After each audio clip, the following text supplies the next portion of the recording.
Hi, welcome aboard the Saltaire. This is Marcia on board the Saltaire, and today we're going to take a look at when we were in Georgetown when Hurricane Debbie came through.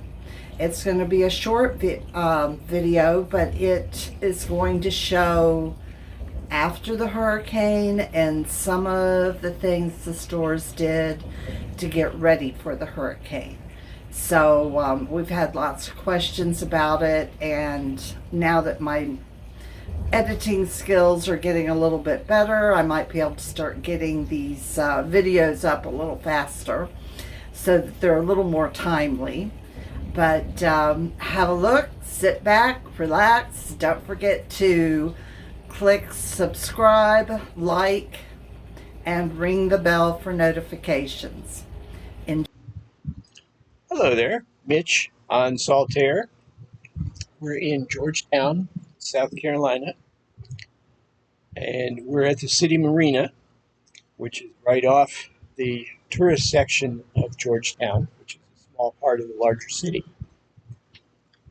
The main street is loaded with a bunch of shops and restaurants that are actually very good. We are sitting here for the next week or so to wait out Hurricane Debbie. And some of the things you'll see in the videos as we're going around are sandbags in the doors of the stores to keep the water out due to the heavy rains as a result of Debbie.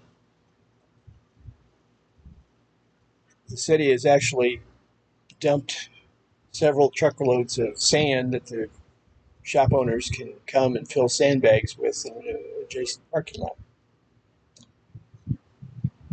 After the hurricane, Biscuit and I, who walk every day, had to find new routes. As you can see, water has filled the streets in the places we used to walk, which are very nice little roads.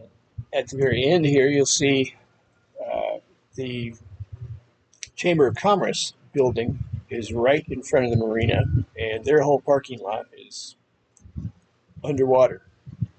So that took several days to empty out.